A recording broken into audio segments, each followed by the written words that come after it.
Interview Barry Sweetman, Episode 1, January 12, 2023. Today I have the pleasure of interviewing Barry Sweetman, who first came to Fiji from New Zealand in the 1960s as a young lawyer to run the Munro Lee's office in Lautoka, of which he later became a senior partner.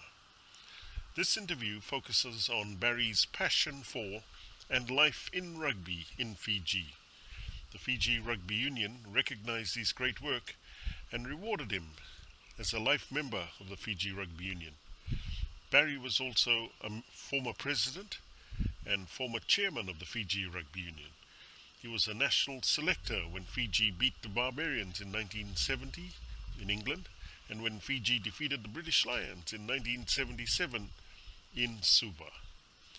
Outside of rugby and the law, Barry also made an immense contribution to Fiji as a former senator of Fiji for 4 years, chairman of the Fiji Electoral Commission, chairman of the Fiji Electoral Boundaries Commission, and chairman of the Constitutional Officers Commission, which has been very much in the news in Fiji lately. Barry was awarded the 50th Anniversary Independence Commemorative Medal in 2020 and the Officer of the Order of Fiji, OF, where he was quoted by the local media saying, "I've had a good 55 years in Fiji with a lot of happy memories." Thank you, Barry. Yeah, surely, Culden. Don't quite know where to start, but my first sort of involvement with rugby, I suppose, was watching the New Zealand Army team in 1946 when they came back after the war. It was really the first game of any importance that I remember watching. And the All Blacks had not played at all since about 1938, prior to the war. And they first started again in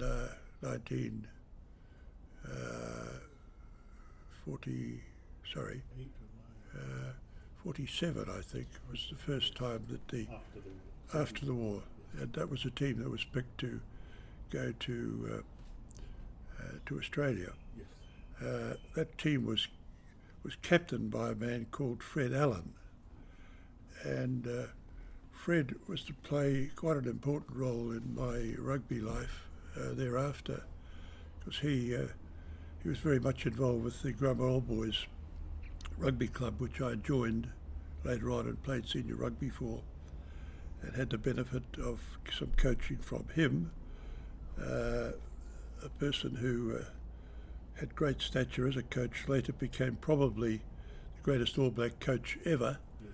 I think he had a record of something like 37 matches unbeaten at the time that he was coach of the All Blacks, running from the 1960s through. He had prior to that he'd been coach for the Auckland team, but he was also associated with the Grammar All Boys club, which I had played for, and he used to come along and give us a bit of help in training occasionally. So I was fortunate enough to be able to say I was pretty close to Fred, and that was of great help later on in life when I came to Fiji and became involved with rugby here. He was one that was quite special. Another two who were players. The first was Wilson Wideray, who will be well known to people of my age or perhaps a bit younger. May not quite so well known to young people today, but Wilson Wideray was probably, with all due respect to Richie McCaw, the greatest All Black captain of all time. And he first became an All Black in 1957 when he captained the team to Australia, and thereafter played 32 tests. But Willie and I went through school together. In fact, we played against each other at the primary school level. We played together in a competition called the Roller Mills competition, which was a competition that all primary school kids in New Zealand knew all about. And Willie and I both played in the Auckland East team. Willie at that stage was a halfback, believe it or not. Later became a prop forward. And I was a wing three-quarter, believe it or not. Later became a slow lock forward. So we changed places a bit.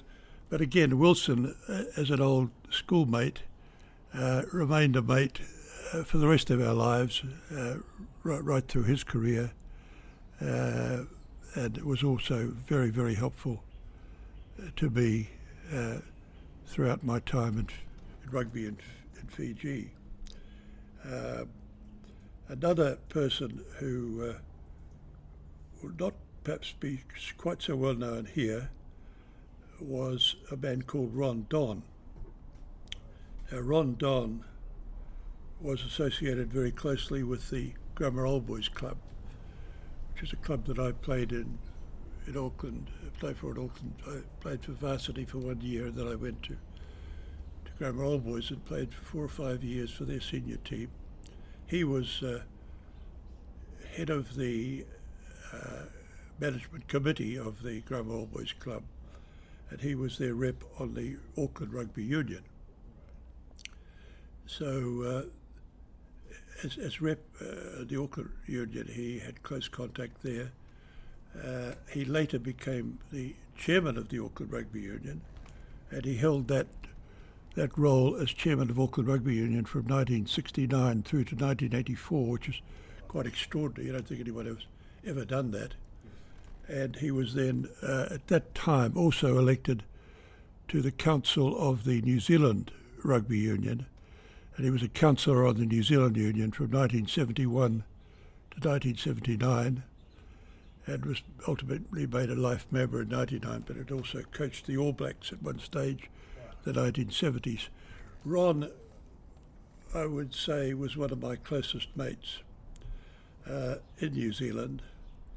And when I came to Fiji, he was still in a very influential position in New Zealand, in the Council of the New Zealand Rugby Union, and many things that happened in Fiji, which I might have got some thanks for. The true thanks should have gone to Ron Don, because he was the one who made it happen in our relationships with New Zealand. And if we wanted something out of the New Zealand Rugby Union, we just have to ask, and we got it. So it was extremely useful to me to have friends like that in those roles in New Zealand, and was able to look back to them for support. So they are three people who certainly stand out in my memory. Did I mention John Graham? Not yet. No. John was a mate.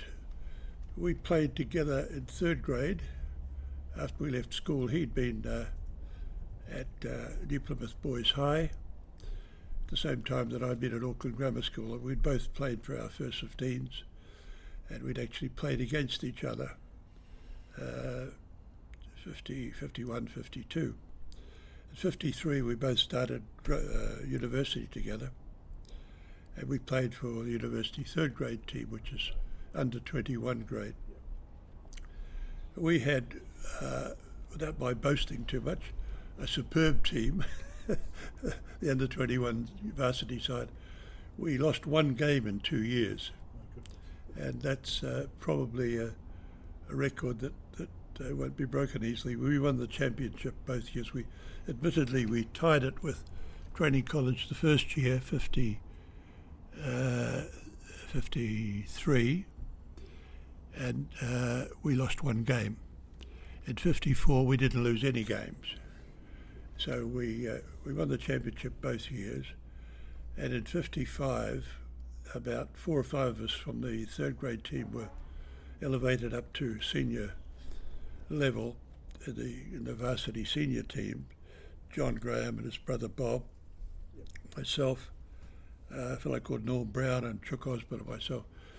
And we were lucky enough to go into a team that finished up winning the Gallagher Shield. I think I might have shown you the photograph earlier today. And it's worthwhile reflecting on the people who were in that team. The varsity senior team of 1955 contained All Blacks in the person of Brian Fitzpatrick, who was actually the father of Sean. Brian was our second five. He played a number of games for the All Blacks. John Tanner, our centre, who was an All Black for a number of years. Later, John Graham, of course, became an All Black. And Des Webb, who was also an All Black hooker. He didn't have a long career, but he played 1 year in the All Blacks. There were also about another four, in addition to them, who were Auckland reps. People like Brian Hutchison, Dave Ludbrook, Laurie Smith, Noel Brown, Andy Miller, and, this would be of special interest to you, a guy called Nat Ulaviti, who of course was a great Fijian player. He was the first Fijian player I ever played with. And he was part of our 1955 Gallagher Shield team. What position was he? He played fullback. Okay. And he was a fantastic fullback. He could run and he could score tries, and he was just a great guy. And Nat, of course, later became a close friend in Fiji. He and I actually served in the Senate together. He and I had a session in 4 years together in the Senate. Lovely man, terrific guy. Of course, he represented Fiji in games in New Zealand. I think 57 team. I was still there. I was playing senior rugby still, not for Auckland, but just club rugby. And Nat was in the Fiji team that came down and played Auckland at Eden Park. I remember watching that game with great interest because most of the players in the Auckland team were guys I played against at club rugby. So they were four people who. John Graham, of course, went on to be an All Black who played. I did make a note of it somewhere. 22 tests for the All Blacks, and he filled in occasionally for Wilson Wineray. When Willie wasn't available, he captained the All Blacks on a few occasions. So again, I had two close mates who captained the All Blacks. John was of great help to me. He came up here several times when I was involved as a selector and chairman of the union to help with the coaching of the team. Before we went to Australia in '76, he came up and spent some time with the boys, and I just needed to ask John, and he would come and do whatever he could to help us. So with friends like that in New Zealand rugby, I was extremely fortunate. And I think that good fortune spread on to Fiji rugby, and they all contributed in quite a major way to the growth of Fiji rugby. Well, they were mates, They were mates. And there were a lot more guys than that. I mean, there were people I could go on forever talking about, people like Colin Meads and Waka Nathan and so on, who loved Fiji. They came here quite often. Waka came a couple of times with the Barry side and coached 1 year. Colin came with the All Blacks, both as a player in '68 and later on. If we had at any time the need for an invitation team, I remember for the things like the 1980, we had a conference here. We called it the Asia Pacific Conference. We had a special game between a Fiji team and an invited team from overseas. And I just had to ask people like Colin Meads and Sid Going and so on, they just come at the drop of a hat. Yes. They love to come to Fiji to play in an invitational team. So I called them all Friends of Fiji. you just need to read a few books, of, say, Terry McLean's, to know how much he appreciated Fiji rugby. He came here quite often, not just with the All Blacks, with other visiting teams.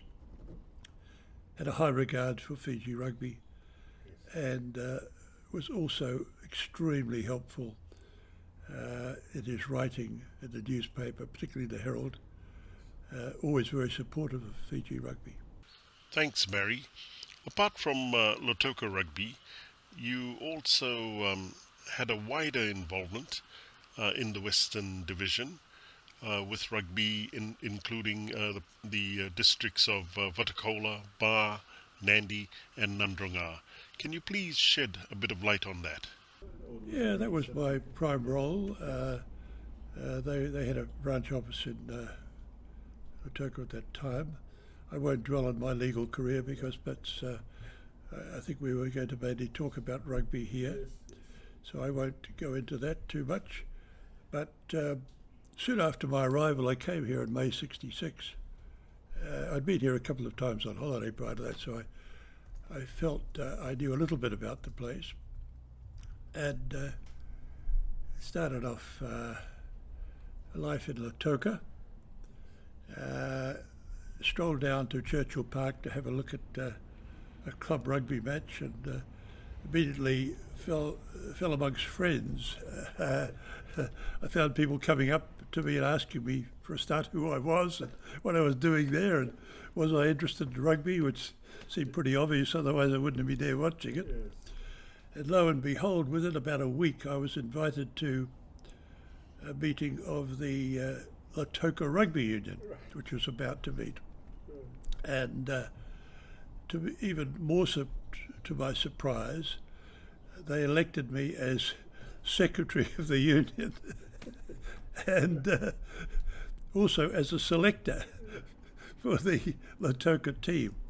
Now, the reason I was chosen as selector was that Lautoka, and this was quite controversial at the time, had decided, against the wishes of many wiser people perhaps, that they would send the Lautoka team to Australia on a short tour. That was a fairly courageous thing for a small union like Lautoka to do. And it was going to take a few $1,000s to do it. But Lautoka had a few $1,000s in the bank. Now, the wise people said, no, you shouldn't be spending that on a tour to Australia. You should keep it for rugby and spend it for...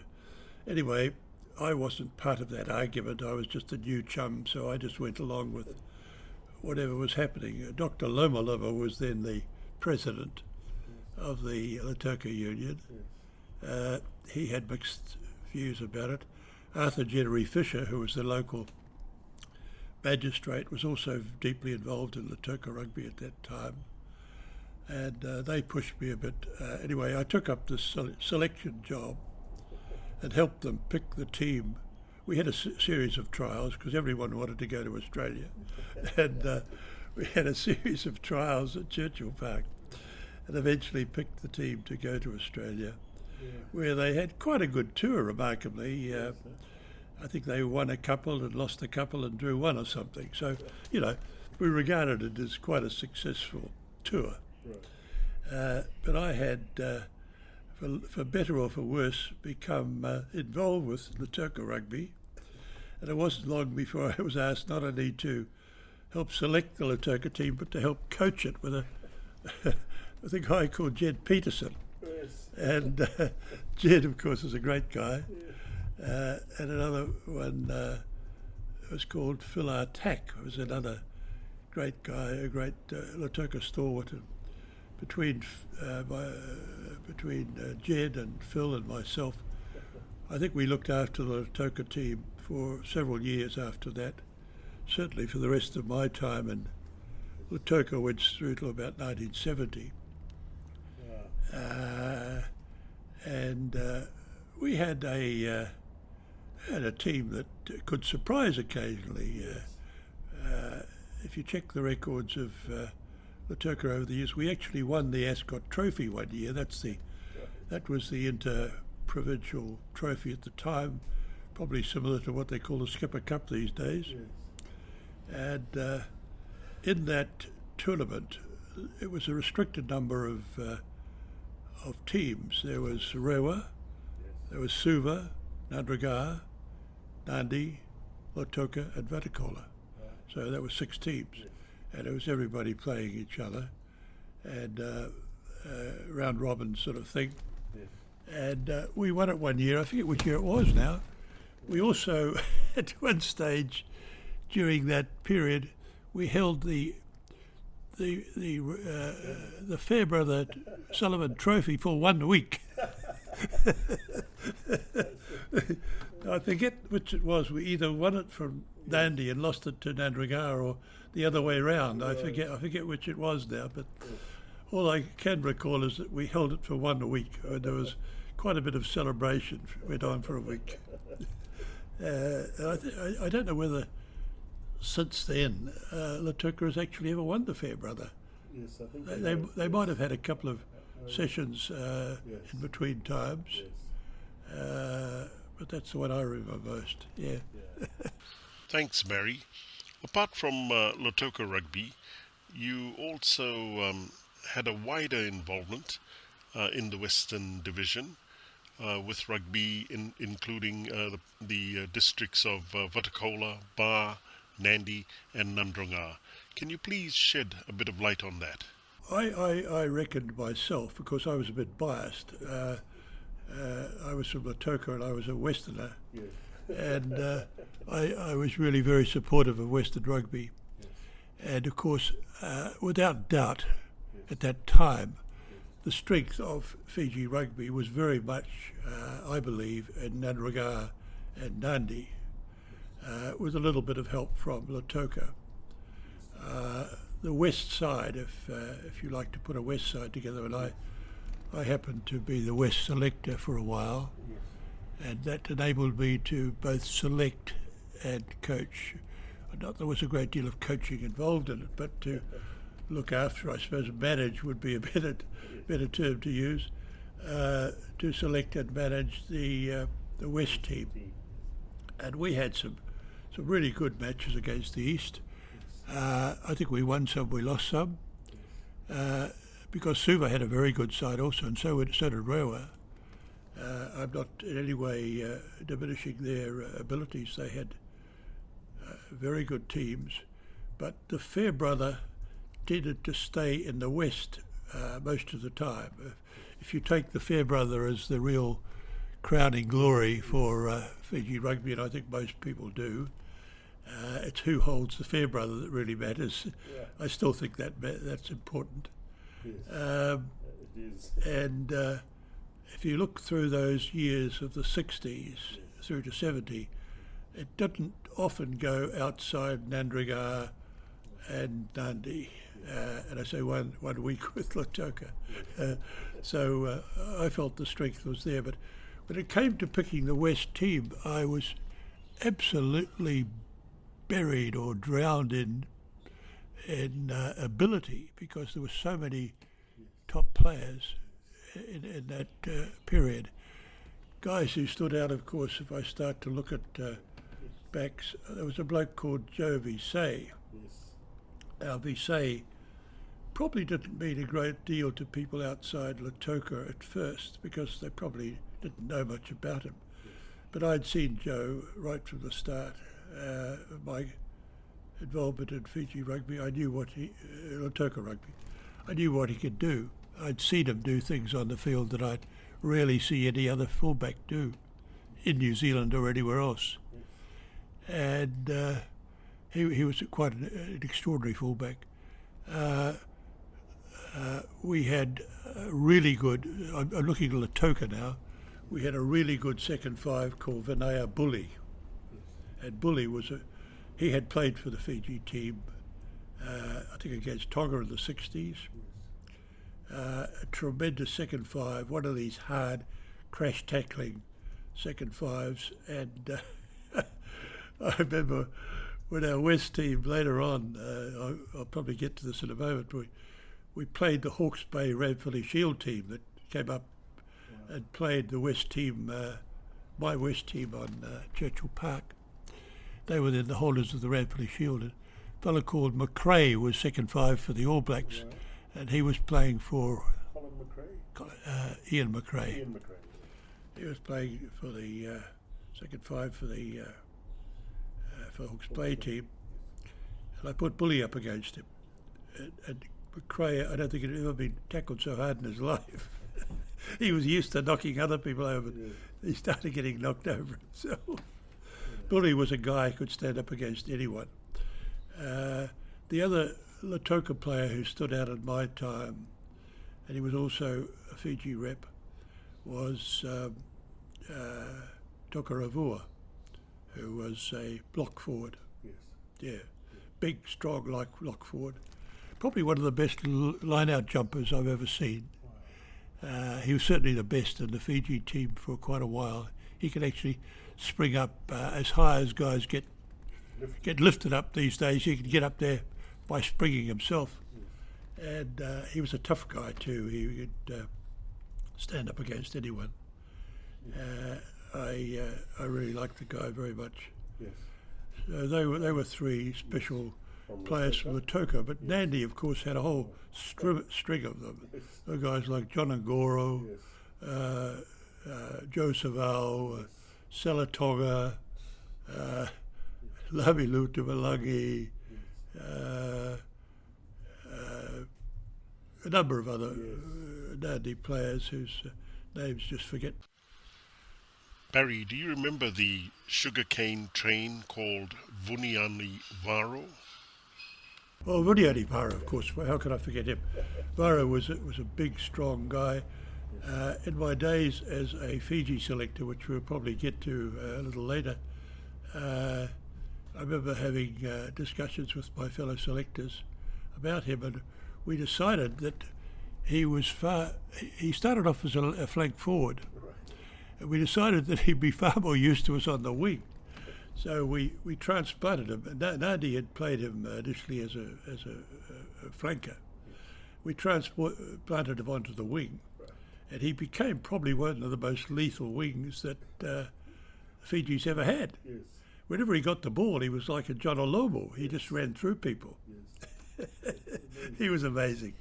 And then, of course, Nadrangar had a very star-studded team. They had a guy called Sinatika Nasavi, and Nasavi to me was probably, and I'd seen, I've travelled and seen players in other jurisdictions, Northern Hemisphere, Australia, New Zealand. I don't believe at his peak there was any better centre in the world than Sinatika. I think he was probably the most able centre three-quarter in the world. And that included guys like Bruce Robertson, who was a crackerjack, an all-black centre. But Sinatika was an absolute pearl. Waimi Gavindi was very good. Ishmani Madimasanga had his days. He was a guy who could be brilliant and played some brilliant games. He was a guy who could get a bit carried away with himself and not perhaps perform to his best. So he was not quite as consistent as a guy like Taito Rauluni. Yes. And Rauluni and Madimasanga were halfbacks competing with each other at that time. And I tended to prefer Rauluni for consistency, a guy who never played a bad game. He could always be relied upon. Lautoka fullback in the late 60s and early 70s, Barry was one Joe Visay. He was little known outside the Sugar City, but on the 1970 tour of the UK, Joe Visay was a huge star, and he's got you to thank for that. He went in the 1970 team to Britain, yes. And I did not travel with the team, but Inoki was there as coach. Inoki was one of my fellow selectors, and the other one, of course, was Pat Raddick. We were the three selectors at that time. And we'd had a bit of fun over the selection. I don't often want to talk too much about selection, but I'll let one of these secrets out of the bag now. It's a long way gone. We'd chosen Joe to go on the New Zealand tour in 1970. We had a tour of 1970 before we were to go to Britain. And I had plumped for Joe, and we played him in the New Zealand tour, and I think the other fullback was a guy called Ngalavuki, if I remember correctly. They were our fullbacks in New Zealand in '70, and Joe had a bit of an on-again, off-again tour. He didn't play his best. He certainly didn't do the things that I knew he could do, that I'd seen him do for Lautoka. So when it came to the tour to UK, I had a bit of a row with Batten and Oki, and I had to talk pretty hard and strong. And in the end, I said, "Look, you got to put Joe, and he's got some magic about him that I don't think you guys have seen. I've seen him play. I know what he can do, and let's get him into the UK. Just see what he can do." So we chose him, and of course he was a sensation on that tour. The English press said he was the equivalent of J.P.R. Williams, who was then regarded by the English press as the greatest fullback in the world. Yes. They said Visay was his equal. Amazing. And you couldn't have any better praise than that. Yes. And I remember meeting the team on their return. I went across to Nanny to meet him, and Noki came off, and he was almost weeping, I think, and he said, "Barry, you should have seen Joe Visay." Thanks, Barry. That brings episode 1 of this interview to a close. We've covered your time, early days in New Zealand, your time in Lautoka, and the Western Division rugby in Fiji. In episode 2, we shall look in detail at your long tenure with Fiji Rugby Union, based in Suva. This is Culden Kamea for TEIVOVOdigital.com, signing off for today.